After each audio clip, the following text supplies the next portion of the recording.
हमारे चैनल को सब्सक्राइब करें और बेल आइकन दबाएं। अरे सुबह के 9 बज गए और ये हवेली वाले अभी तक नहीं उठे। अरे इस वक्त तो रसोई घर में भी इतनी चहल पहल होती है। और छोटी बीबी जी और बड़ी बीबी जी कहाँ है सब लोग? बीबी जी, साहेब, बीबी जी। लगता है रात के कार्यक्रम की वजह से ज्यादा थकान हो गई, इसीलिए नहीं उठ पाए। चलो चंपा रानी, तुम्हें उठाना पड़ेगा जाकर, भले ही फिर डांट पड़ जाए। बीबी जी, साहेब, बीबी जी उठिए, 9 बज गए। बीबी जी, बीबी जी,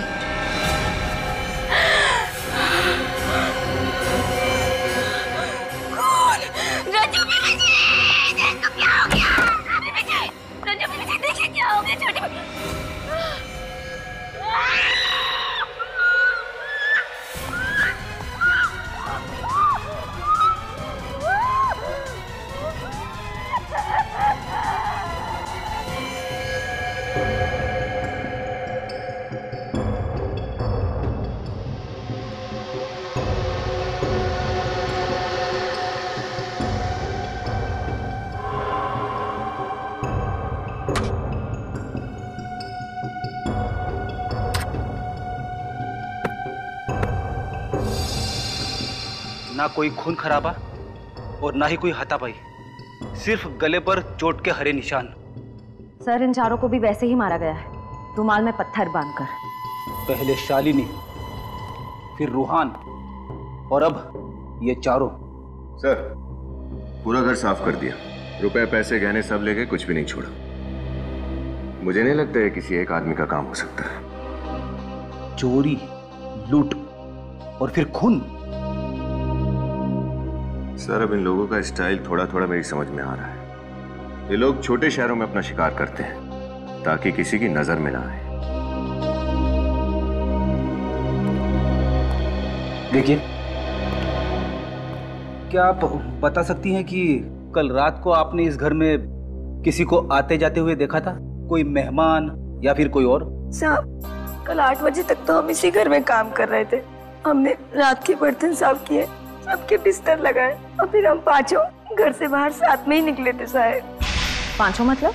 बड़ी मेम साहब, छोटी मेम साहब, बड़े साहब, छोटे साहब और हम। मतलब कल शाम को ये चारों कहीं बाहर गए थे? वो लोग कोई नाटक देखने के लिए गए थे। नाटक? कौन सा नाटक? महाभारत कला भवन नाटक मंडली का। मैं भी वहीं पे था। तुमने उन चारों को वहां पर किसी अनजान आदमी से बात करते हुए देखा था? नाटक खत्म होने के बाद चारों मंडली वालों से मिलने के लिए रुके थे, उनकी तारीफ करने के लिए, और बातों ही बातों में उन्होंने कला मंडल कंपनी को 50,000 रुपए देने का वादा भी किया था। 50,000? इतने सारे पैसे क्यों? कला के पुजारी थे और बहुत पैसे वाले थे वो लोग। जरूर ये काम उन्हीं नाटक मंडली के कलाकारों का है। अगर उन्हें जल्द से जल्द रोका नहीं गया तो न जाने और कितने मासूम लोगों का खून करेंगे ये लोग। लेकिन इन लोगों के खिलाफ कोई सबूत या गवाह नहीं है हमारे पास। अब इन लोगों को गिरफ्तार करने के लिए एसीपी सर के प्लान बी का इस्तेमाल करना पड़ेगा। हम पांडवों और आपकी पुत्र वधू द्रौपदी को 13 वर्ष अज्ञातवास में जाने की आज्ञा दीजिए। मुझे अपने वचन का पालन करने दीजिए। अरे यार, कॉस्ट्यूम में मजा नहीं आ रहा यार। हे, हंसो मत यार, कंसंट्रेट करने दो। चलो स्टार्ट करो। बस! कौरवों और पांडवों में मित्रता नहीं हो सकती, केवल शत्रुता हो सकती है, शत्रुता। पांडवों को हस्तिनापुर छोड़कर अज्ञातवास जाना ही होगा, और हस्तिनापुर पे केवल दुर्योधन राज करेगा, केवल दुर्योधन। चलो भाई, किसकी लाइन आगे? अरे आगे अर्जुन और भीम की एंट्री है। दिनेश तो अचानक गायब हो गया, बचा रोहान, वो ऐन वक्त पे छोड़ के चला गया। हमें और कलाकार चाहिए। और द्रौपदी? द्रौपदी के बिना तो कैसी महाभारत? और फिर द्रौपदी के बिना महाभारत का तो युद्ध ही नहीं हो सकता ना। अरे यार, मैं मुद्दू साहब से कितनी बार बोल चुका हूँ कि कलाकारों का अरेंजमेंट करें, उन्हें मेरी बात समझ में नहीं आती है। ये मुत्तू साहब है कहाँ? तुम्हारी बात सुन ली गई है संजीव। मैं अपने साथ ऐसे कलाकारों को लेकर आया हूँ जो कला भवन नाटक मंडली में हमारे साथ परमानेंट काम करने के लिए तैयार है। क्या बात है सर, कहाँ है वो कलाकार? आओ ऊपर आओ सब लोग, आओ सभी लोग आओ, मिलिए हमारे नए कलाकारों से। ये है भीम, ये अर्जुन और ये द्रौपदी। नमस्ते। आप लोगों के साथ काम करने में बहुत आनंद आएगा। कला भवन में आपका स्वागत है। मैं केतन और आप? मैं तारिका। हमारा नाम नहीं पूछेंगे क्या? मैं अभी, और ये इनसे मिलिए, ये दया, बहुत दयालु हैं। हम सब नाट्य मंडली में काम कर रहे थे साथ में। मुद्दू साहब ने हमें आपके नाटक में रोल देने का वादा किया तो हम लोग मना नहीं कर सके। अच्छा, वो मुद्दू साहब से पैसों की बात हो गई आप लोगों की? हाँ, पैसों की बात हो गई है, आप चिंता मत कीजिए। अब तो बस आप हमारा काम देखिए।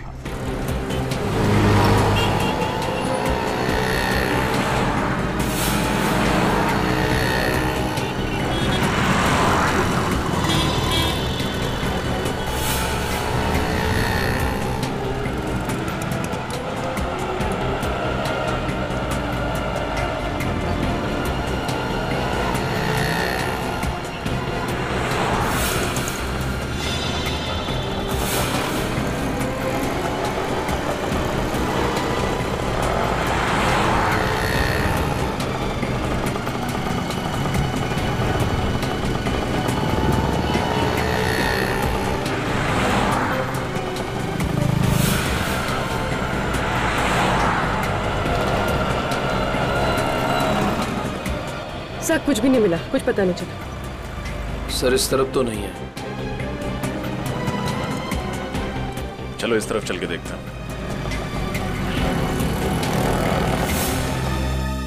गहने जल्दी से तैयार करो। इस दुकान के मालिक कौन है? अंदर है साहब।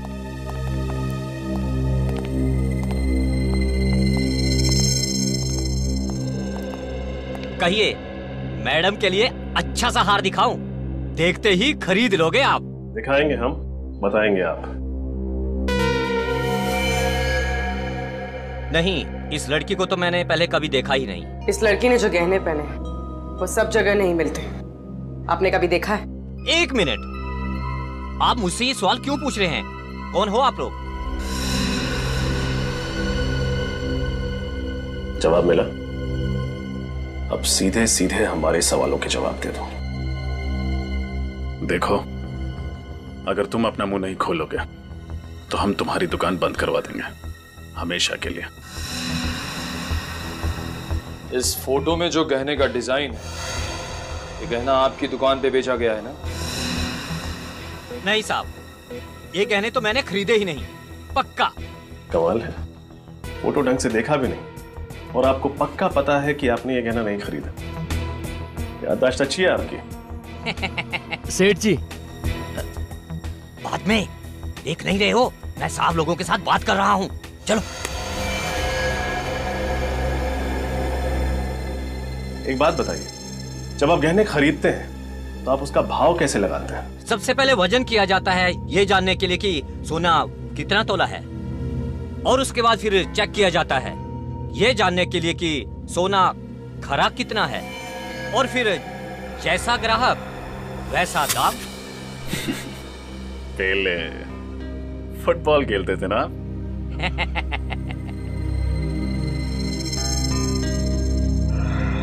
आपकी याददाश्त काफी अच्छी है, लेकिन हमारी नजर कमजोर नहीं। इस फोटो में जो डिजाइन है, ये बाली हूबहू वैसी है।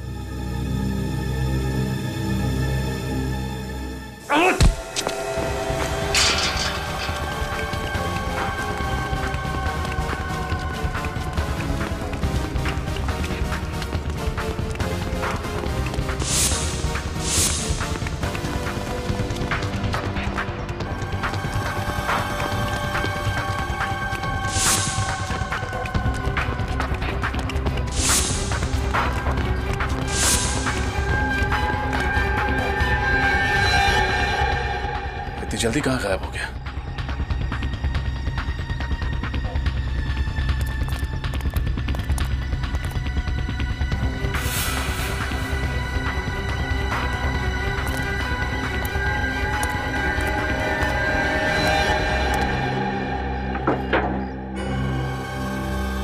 मार गया? सर इतनी जल्दी हमारी आंखों के सामने इसे कौन मार गया? जिसने भी ये किया है उसने हमारी मुश्किलें और बढ़ा दी। ज्येष्ठ भ्राता युधिष्ठिर, मैं प्रण लेता हूँ। ज्येष्ठ भ्राता युधिष्ठिर, मैं प्रण लेता हूँ। कोई फायदा नहीं। कोई फायदा नहीं। अरे ये डायलॉग्स थोड़े ना है, मैं तो दया से बात कर रहा था। अच्छा वो कोई फायदा नहीं है। यहाँ नेटवर्क की इतनी दिक्कत है कि 1 मिनट की बात करने के लिए 5 मिनट तक टहलना पड़ता है। अर्जेंट एक फोन करना था। खैर मेरे लाइन बताओ। अरे लाइन्स वाइन्स छोड़ो, अपने हिसाब से कर लो। कॉस्ट्यूम्स ट्राई कर लो तुम आराम से। वैसे मुझे लगता नहीं है कि आप लोगों ने इससे पहले ऐसे ऐतिहासिक और सांस्कृतिक नाटकों में काम नहीं किया है। नहीं किया है, कई बार ऐसे किरदार निभाए हमने, तभी तो इनका निशाना अचूक अर्जुन जैसी और मेरी ताकत भीम जैसी। क्या है ना, अभी पहली बार आप लोगों के साथ काम कर रहे हैं ना, एक बार जान पहचान होगी तो फ्लो में आ जाएगा। वैसे आप लोग तो काफी समय से एक दूसरे को जानते होंगे, मतलब जम गई होगी आपस में, है ना? नहीं, ऐसा कुछ नहीं है। हमें एक दूसरे से कुछ लेना देना नहीं है। वो तो मुड्डू साहब है कि सबको जोड़ के रखते हैं। अच्छा, तो मतलब आप में से वो चोरी करने वाला और खून करने वाला ठग कौन है, वो तो आपको भी नहीं पता होगा। हमें पता होता तो सीआईडी को नहीं बता देते। जिया, द्रौपदी की कॉस्ट्यूम तारिका को हो गई। कॉस्ट्यूम तो बिल्कुल फिट है, लेकिन ये विग आप देख लीजिए, थोड़ा विग में शायद थोड़ा कुछ प्रॉब्लम।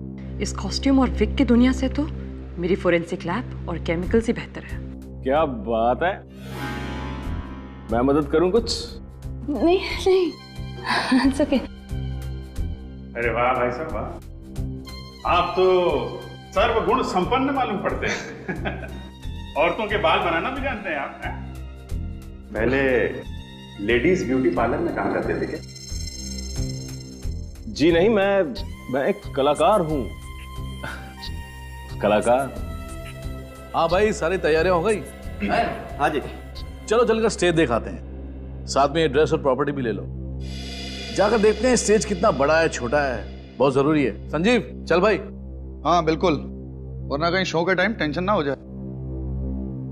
उठा लो भाई, प्रॉपर्टी उठा लो। चलो। मैं यही रुकती हूँ। हाँ? क्यों? वो एक्चुअली मेरे डायलॉग्स ठीक से याद नहीं हुए, तो सोचा थोड़ी प्रैक्टिस कर लूँ यहाँ बैठ के। वो शाम को शो है और कुछ गड़बड़ हो गया तो पूरा शो खराब हो जाएगा, है ना? हाँ, अच्छा कह रही है। आप याद करो, हम लोग चलते हैं। चलो भाई, सब लोग लेके चलते हैं।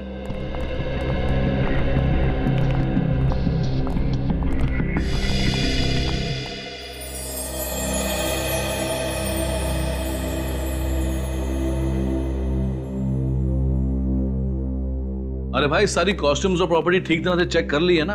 ध्यान से, कोई भी चीज छूटने ना पाए। शो में किसी भी किस्म की गड़बड़ी नहीं होनी चाहिए, ठीक है ना?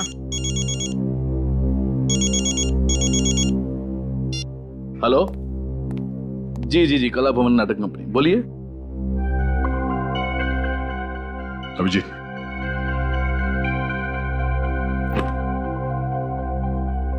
ये देखो रुमाल। इनका महाभारत के नाटक में क्या लेना देना? मैंने पत्थर रख दिया और इसे ऐसे बंद करके जोर से घुमाया। इसके अंदर की चीज सीधी जाकर के सामने वाले के कंठ पर लगी और ऑक्सीजन की कमी की वजह से उसकी मौत हो गई। तब इस रुमाल में पत्थर बांध के खून किया जाता है। खून इन कलाकारों में से ही कोई है। कोई चक्रव्यूह रचना पड़ेगा खूनी को पकड़ने के लिए। अरे भाई, सारी प्रॉपर्टी चेक हो गई? हाँ, चेक तो हो गया, पर ये प्रॉपर्टी देखिए, समझ में नहीं आ रही ये कहां से है। देखिए ये रुमाल। हाँ, ये यहाँ क्या कर रहे हैं? अरे भाई मीर जी, जरा। अबे सतयुग के नाटक में ये कलयुग का रुमाल देने वाले थे कलाकारों को? हद हो गई यार। मुझे क्या पता कि किसने रख दिया। हाँ, हो सकता है किसी कलाकार ने धो के सुखाने के लिए रखा होगा। हाँ हाँ, और क्या। एक काम करते हैं, रुमाल को संभाल के रख लेते हैं, मीर साहब का पसीना पोंछने के काम आएगा।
ये क्या है?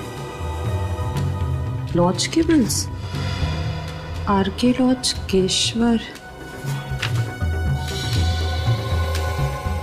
बापा लॉज, वेलापुर।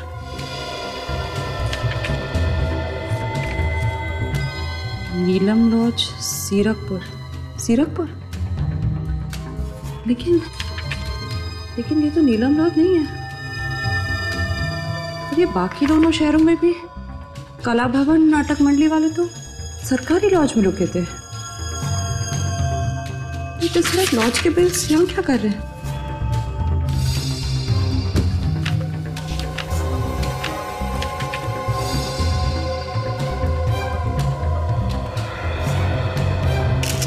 वो सोने के गहने जो तुम तोड़ रहे थे, वो दिवाकर जी की बेटी शालिनी के थे। तो बताओ, किसने चुराए वो गहने? किसने मारा शालिनी को? साहब मैं तो बस कारीगर हूँ साहब, मुझे कुछ नहीं मालूम था। झूठ बोल रहे हो तुम। पता कौन है वो जिसने तुम्हारे सेठ जी का खून किया, और उस लड़की का भी जिसने गले में स्कार्फ पहना था? नहीं साहब, मैं किसी भी खून के बारे में कुछ नहीं जानता हूँ साहब। और उस आदमी के बारे में क्या जानते हो जिसकी एक आंख पत्थर की है? साहब हमेशा एक पत्थर की आंख वाला आदमी लूट का माल बेचने दुकान पे आया करता था, मगर इस बार वो लड़की आई थी गहने बेचने साहब। तो लड़की ने गहने बेचे या नहीं? हाँ साहब बेचे ना। सेठ जी से पैसे लेकर वो जल्दी में निकल गई, और थोड़ी देर बाद वो पत्थर की आंख वाला आदमी आया। सेठ जी ने जैसे ही उसे बताया कि वो लड़की पैसे लेके गई है, वो आदमी आग बबूला हो गया साहब। धोखा सचिन, एक दूसरे को धोखा दे रहे थे। पहले रूहान ने अपने साथियों को धोखा दिया, और अब उस लड़की ने रूहान को। वो लड़की जब मुंबई आती थी तो कहाँ रुकती थी, तुम्हें पता है? वो तो नहीं पता, हाँ, लेकिन वो जब भी सेठ जी की दुकान पे आती थी तो ऑटो वाले को 15 रुपए देती थी। छुट्टा तो उसके पास कभी होता ही नहीं था, हमेशा मुझसे ही लेकर देती थी। 15 रुपये? ऑटो रिक्शा का भाड़ा 15 रुपये होता था? इसका मतलब है ये लड़की जरूर कहीं वहीं आसपास किसी लॉज में रहती थी इस दुकान से। सचिन, पता लगा। क्या मतलब है इस बात का, मुझे बताओ। कि तुम लोगों को पैसे नहीं मिलेंगे तो तुम शो नहीं करोगे? मैं सिर्फ पैसों के लिए काम कर रही हूँ, कोई समाज सेवा नहीं कर रही हूँ। सबको पैसे मिल जाएंगे, तुम्हें भी पैसे मिल जाएंगे। लेकिन मुथु साहब, आप पैसे लाएंगे कहाँ से? उसकी कोशिश मैं कर रहा हूँ। संजीव समझाओ इनको, मैं इन सबको। देखो मुझे इनके बैग में से लॉज के बिल्स मिले, ये देखो। इसका मतलब कोई है जो कला भवन नाटक मंडली का पीछा कर रहा है। जिस शहर में ये मंडली गई, उसी शहर में उसी तारीख को ये अनजान लोग लॉजेस में जाके ठहरे थे। लेकिन ये बिल्स यहाँ पे आए कैसे? लॉज में जाके पता करना पड़ेगा कौन है ये लोग और इनका मकसद क्या है। एक minute. Hello hello.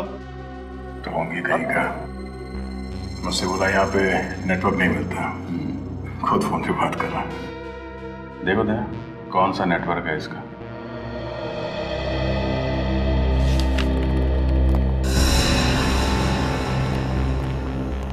Welcome sir.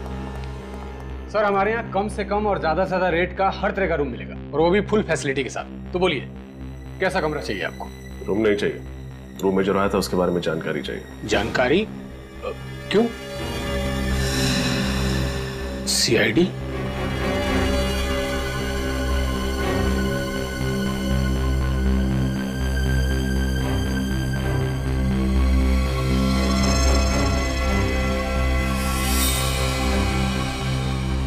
पहचानते हो सर?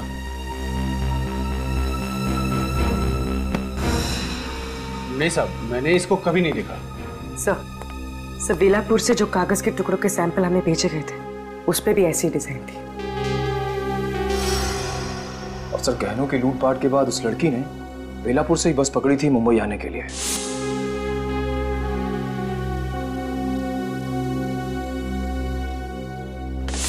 सर इसका मतलब वो लड़की इस लॉज में आई थी। कोई लड़की याद?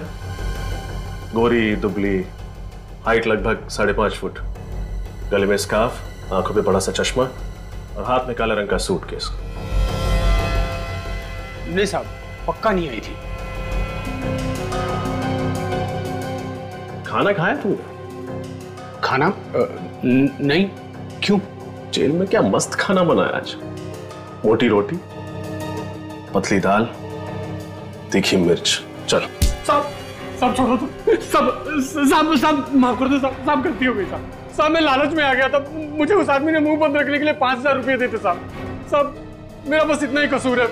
वो बहुत डेंजर आदमी दिखता था साहब। उस आदमी के बारे में क्या क्या जानते हो, सब कुछ बताओ। वो आदमी 2 दिन से इस लॉज में रुका हुआ था। अभी भी है? नहीं मैडम, अभी चला गया साहब। और हाँ साहब, वो मैडम काले रंग का सूटकेस लेके उससे मिलने आई थी आज। मिलने आई थी? फिर मिली उससे? नहीं, वो यहीं पे बैठ के उसका इंतजार कर रही थी कि अचानक उस मैडम का फोन आ गया और वो बात करते हुए निकल गई। अभी तकरीबन 1 घंटा पहले। कमाल है, जिस आदमी से वो डर के भाग रहे थे उससे मिलने वो यहाँ क्यों आई? आई थी, मिली नहीं, फिर गई कहाँ वो? सर कहीं इस डिजाइन में उस जगह का पता तो नहीं है जहां वो गई है?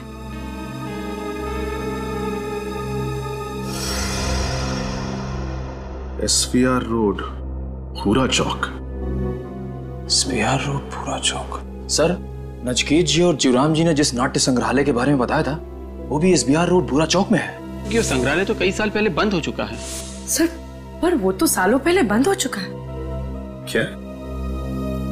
तो फिर वो लड़की उस बंद संग्रहालय में क्या करने गए थे, जबकि उसे तो मुंबई शहर छोड़ के भाग जाना चाहिए था।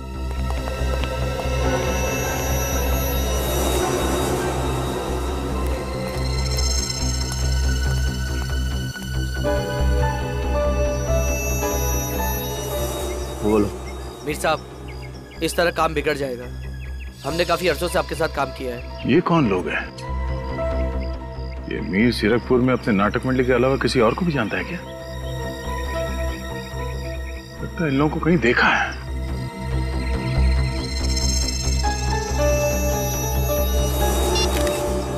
तुम लोगों को यहाँ नहीं आना चाहिए था। हमें हमारा हिस्सा चाहिए।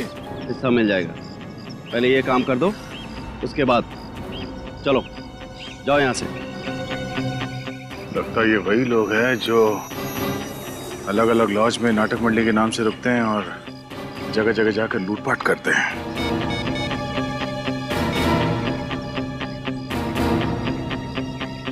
सर, मैं कुछ फोटो भेज रहा हूँ सर। लगता है ये वही लोग हैं जो उस नाटक मंडली में जुड़े हुए हैं।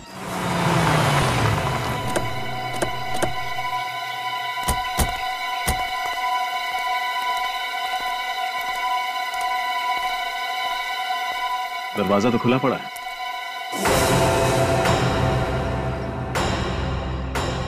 अगर ये जगह काफी दिनों से बंद पड़ी है तो यहाँ पे आत्मा वगैरह। डैडी, क्या डर पाल रखा है तुमने आत्मा का? बाहर निकलो इससे, मैं डर तुम्हारे लिए बीमारी बन जाएगी। मैं कोशिश करूंगा सर, लेकिन ये पत्थर की आंख वाला आदमी इस लड़की को यहाँ क्यों लेकर आया होगा? शायद यहाँ पे पैसों का बंटवारा करने आए होंगे। चलो अंदर चल के देखते हैं।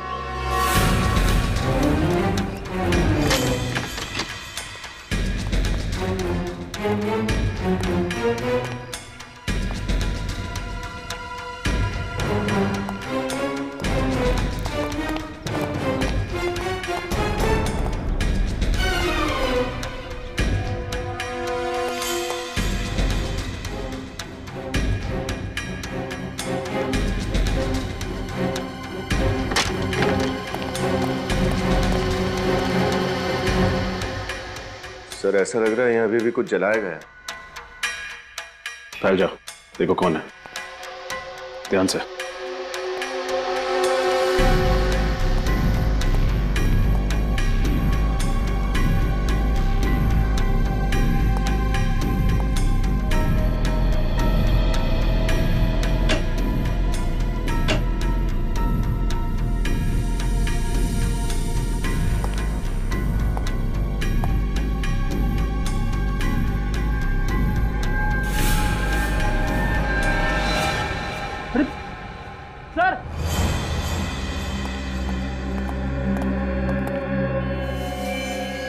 वही लड़की है जिसे हम ढूंढ रहे थे। श्रेया,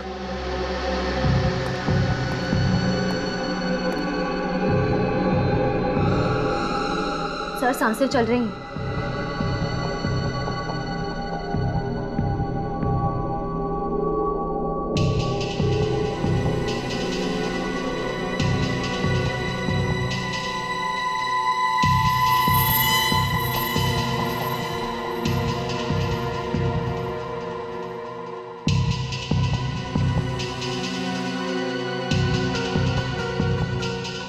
आराम से, आराम से।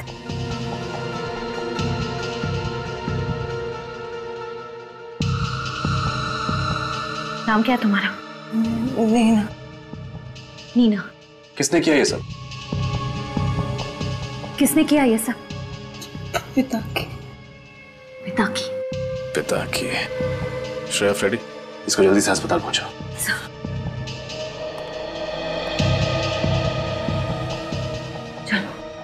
समझ गए।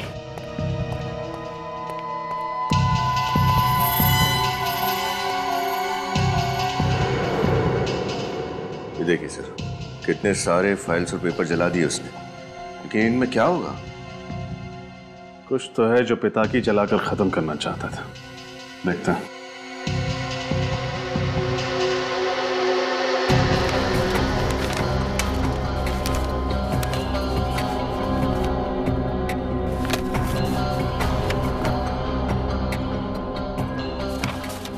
सर ये देखिए,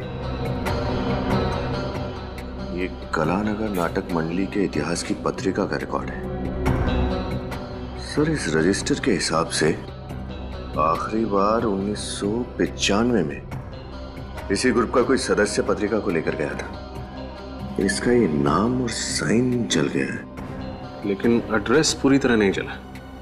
चिलकुर नगर 21, चिलकुर नगर 21 क्या हो सकता है? सर कहीं ये किसी जगह का कोई रूम नंबर तो नहीं? रूम नंबर 21, रूम नंबर, एक मिनट। चिलकुर नगर में एक हॉस्टल है ना, डीए हॉस्टल।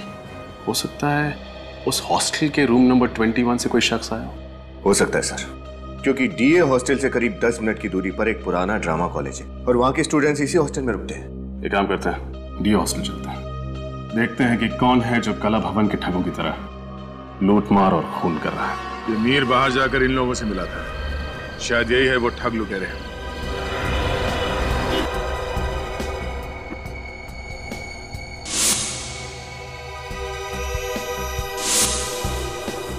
अच्छा, तो ये ठग लुटेरे नाटक मंडली के साथ साथ घूम रहे हैं। जहाँ जहाँ ये नाटक मंडली जाती है, ये लोग वहीं वहीं पे लॉजेस में जाके ठहर जाते हैं, कहीं रिश्तेदार बन के और कहीं गवाह बन के अपना काम कर रहे हैं। वो बिल्स कौन जमा कर रहा है उसके बारे में अभी तक कुछ पता नहीं लगा। समीर पे ही नजर रखते हैं, सब पता चल जाएगा। घबरा मत भांजे, जब तक तुम्हारा शकुनी मामा जीवित है ना, तब तक पांडवों की कोई चाल नहीं चलेगी। अरे यार, इस बार मुड्डू साहब से पैसे ले लेने हैं, मैं बता रहा हूँ। बोला तो है, बात तो की है उस दिन, पैसे तो देंगे। अच्छा मुझे ये बता, ये शकुनी मामा का अंगरखा और केस तैयार हो गए क्या? हाँ तैयार हो गए। हाँ हाँ हो गया। और ये लाइट वाले दादा को बोल दिया कि द्रौपदी की एंट्री के लिए मुझे लाल लाइट चाहिए? सुबह ही बोल दिया था। बोल दिया था? हो गया। चल चल, थैंक यू।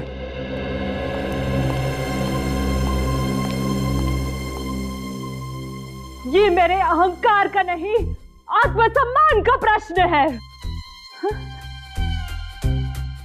वो कितनी कॉम्प्लिकेटेड लाइन्स कैसे बोल लेते हैं, देखो कैसे याद रखते हैं। ये फोरेंसिक में ठीक है बॉस। नहीं यार, मैं सिखाऊंगा ना, सिखाऊंगा, कुछ नहीं हो सकता।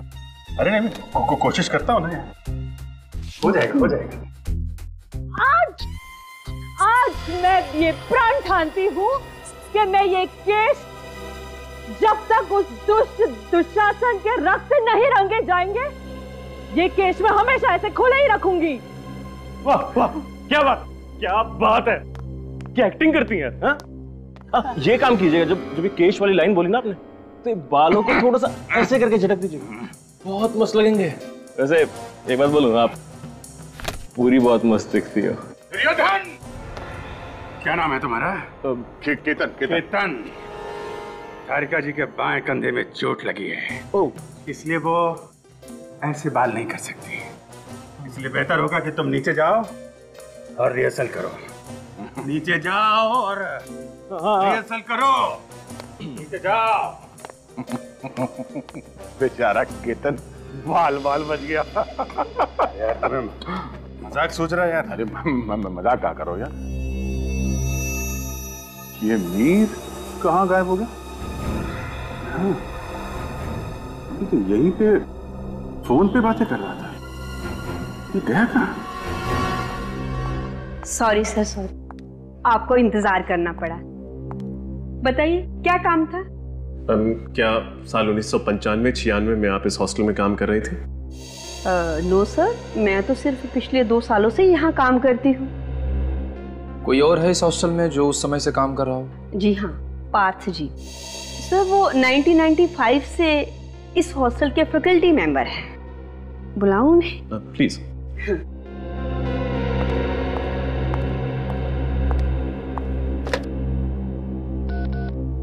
पार्थ जी, सीआईडी ऑफिसर्स आए हैं, आपसे कुछ पूछना चाहते हैं। जी, क्या मदद कर सकता हूँ आपकी? जी, हम एक ऐसे स्टूडेंट के बारे में पता लगा रहे हैं जो पास वाले ड्रामा कॉलेज में पढ़ता था। क्या नाम है उसका? उसका नाम तो हमें नहीं पता। इनफैक्ट हमें यह भी नहीं पता कि वो लड़का है या लड़की। हमें तो सिर्फ इतना पता है कि 1995-96 में वो यहाँ आपके हॉस्टल में रहता था या रहती थी। 95-96 यस, ड्रामा कॉलेज के कुछ स्टूडेंट्स यहाँ रहते तो थे। इनफैक्ट एक नाट्य महोत्सव में उन्होंने हिस्सा भी लिया था और ट्रॉफी जीत कर लाए थे। मुझे अच्छी तरह याद है, दिन रात रिहर्सल करके उन लोगों ने नाक में दम कर रखा था मेरा। उन विद्यार्थियों का नाम पता कुछ बता सकते हैं आप? आई एम सॉरी, इतने पुराने रिकॉर्ड्स नहीं है हम लोगों के पास। आपने कहा कि उस साल उन्होंने नाट्य महोत्सव में ट्रॉफी जीती थी। यस। तो फिर कोई फोटो वगैरह तो होगी आपके पास? यस, एक एल्बम है, फोटो एल्बम। ठीक है, वो फोटो एल्बम हमें चाहिए। Yes, here it is. Thank you.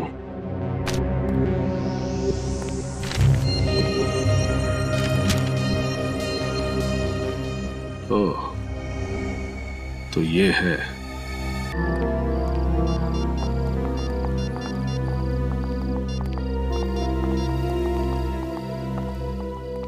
Hello. क्या तुम्हें 50,000 रुपए बतौर कमीशन चाहिए? दिमाग खराब हो गया तुम्हारा। कहां से लाऊं मैं इतने पैसे? मेरे कलाकार मुफ्त में काम नहीं करेंगे, बिल्कुल नहीं करेंगे। नहीं करना मुझे तुम्हारा शो, नहीं करना। जाओ। पता नहीं कहां कहां से आ जाते। नमस्कार जी। नमस्ते। आप ही कला भवन नाटक मंडली के मैनेजर हैं? जी हाँ, मैं ही मैनेजर हूँ। बताइए। बहुत ही अच्छा अभिनय करते हैं आपके कलाकार। जी शुक्रिया, वो तो है। मैनेजर साहब, ये कुछ रुपए लीजिए, हमें आपका एक शो करवाना है। जी हाँ, हम लोग जरूर शो करेंगे। बस आप डेट और टाइम बता दीजिए, हम जरूर शो करेंगे। देखिए, टाइम और डेट हम आपको बहुत जल्द बता देंगे।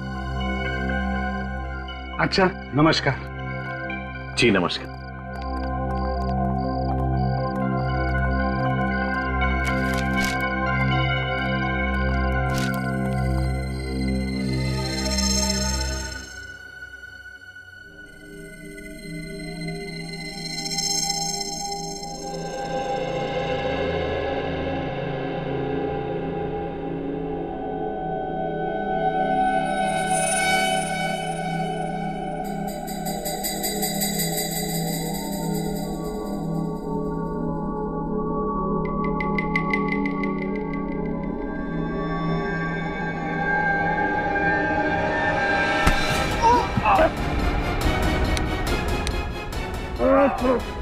कौन तुम लोग? सीआईडी। सीआईडी? पत्थर से झटका देकर लोगों को मारते हो ना तुम लोग, अब हमारा झटका देखना। हम पर भरोसा करने के लिए बहुत बहुत शुक्रिया। अगर आज आप लोग हिम्मत नहीं दिखाते तो हम लोग इन ठगों को कभी भी रंगे हाथों नहीं पकड़ सकते थे। अच्छा, तो तुम लोग की चाल थी हमें पकड़ने के लिए? हाँ, हमें पहले ही पता चल चुका था कि तुम लोग 1890 के नाट्य कलाकारों की एक कला का सहारा लेकर ये घिनौना काम करते हो, लोगों को लूटते हो, उनका खून करते हो। तो बताओ, कहाँ है तुम्हारे बाकी के साथी और कौन है तुम्हारा बॉस जिसे इतिहास दोहराने का बहुत बड़ा शौक है? हमें नहीं पता, आप किसकी बात कर रहे हैं? मीर और पिता की तुम्हारे साथी है ना? बोल। हाँ, मीर और पिता की दोनों साथ में ही हैं, मगर क्या?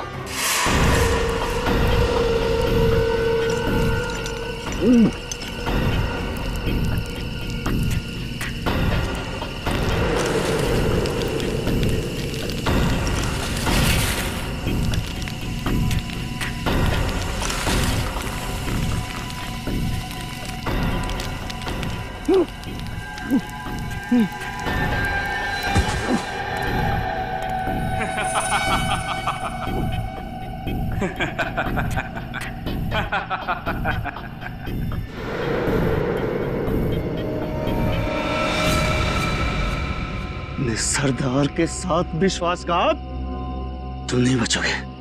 मैं तुम्हें छोड़ूंगा नहीं पिता की। पहले अपने आप को तो छुड़ा के दिखा मीर साहब।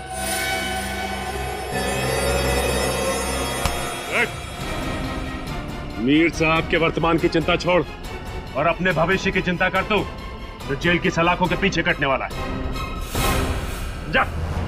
मीर साहब, तुम्हारा नाटक खत्म, अब हमारे नाटक से पर्दा खुलेगा। भयंकर भयानक अपराध हुआ था युधिष्ठिर से। अपनी अर्धांगिनी को श्यान कक्ष से चौपाट तक लेकर आया था वो। पश्चाताप का आभास तो हो रहा था, परंतु क्या द्रौपदी उन्हें क्षमा करेगी?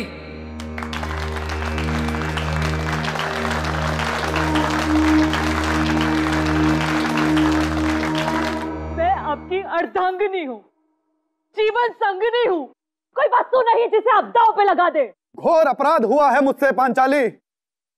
विवश हो गया था मैं उस पल, उस क्षण को मैं स्मृति से ओझल करना चाहता हूं। आपका अपराध क्षमा के योग्य नहीं है। मेरे पालनहार होकर आप मुझे चौपट की बाजी में हार गए। यदि आप अपने अपराध को स्मृति से ओझल करने का उद्देश्य रखते हैं तो उस दुष्ट दुशासन के प्राण मुझे लाभ कर दीजिए।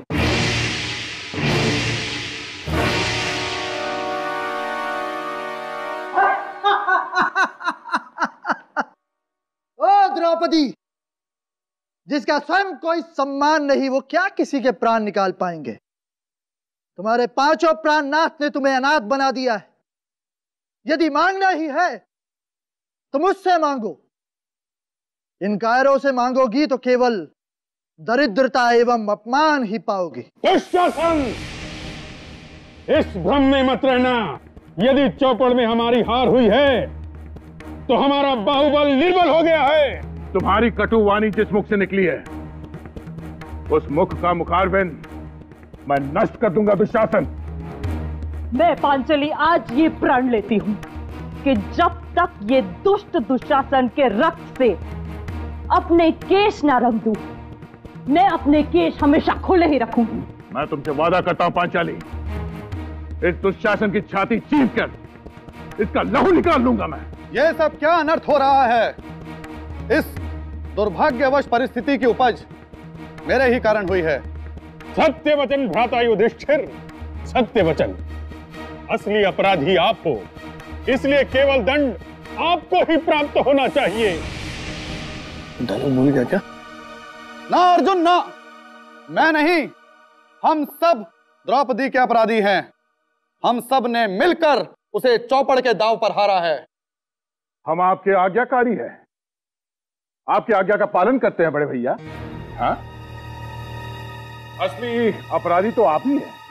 ये अपराध की उपज आप ही के दिमाग में आई थी। ये दोनों अर्जुन और भीम मेरे नाटक की वाट लगा देंगे।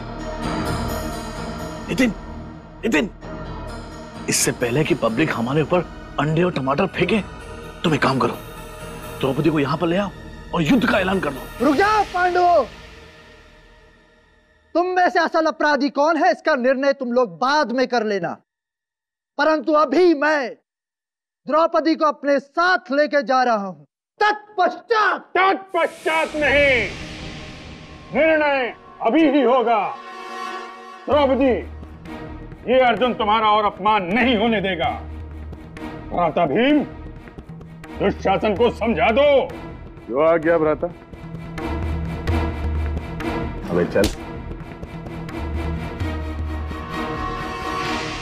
ये तुम क्या कर रहे हो भीम? इस सारे नाटक के नुकसान की भरपाई मैं तुमसे वसूल करूंगा। हम लोग सीआईडी से हैं और कोनी को पकड़ने के लिए जाल बिछाया हम लोगों ने, समझे? इसलिए आप लोगों से विनती है कि आप लोग यहीं खड़े रहिए और हमारा नाटक देखिए। आपके इस अपराध का सिर्फ एक ही दंड है, मृत्यु दंड। ये क्या कह रहे हो अनुज? अपने ज्येष्ठ भ्राता पर बाण चलाओगे? ना भ्राता, ना ना। इस पापी की हत्या करने के लिए आपको अपने बाण नष्ट करने की जरूरत नहीं है। इसे मारने के लिए मेरे पास एक नया शस्त्र है। ये शस्त्र आज से हजारों साल पश्चात कलयुग में उपयोग किया जाएगा, जिसकी शुरुआत साल 1890 में होगी और तत्पश्चात 2013 में संजीव नाम का एक अपराधी मनुष्य वध के लिए इस शस्त्र का उपयोग करेगा। ये क्या बोल रहे हो? मैं निर्दोष हूं, मैंने कोई खून नहीं किया। झूठ मत बोलिए भ्राता श्री, हमारे पास केवल साक्ष्य ही नहीं, साक्षी भी हैं। मतलब सबूत ही नहीं, गवाह भी हैं। गवाह पेश किए जाएं। तो कौन हो तुम लोग? सीआईडी ऑफिसर अभिजीत, दया और फॉरेंसिक एक्सपर्ट डॉक्टर तारिका। तुम्हारे गुनाहों का पर्दाफाश हो चुका है संजीव। पिताकी और मीर ने तुम्हारे खिलाफ बयान दे दिया है। अरे भ्राता श्री,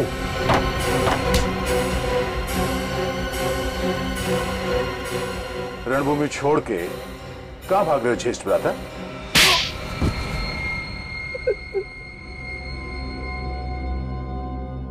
सर, कला भवन नाटक मंडली चलाने के लिए पैसे चाहिए थे सर। पूरे साल मेहनत के बाद भी हम लोग इतना पैसा नहीं कमा पाते थे कि मंडली का खर्चा उठा सके सर।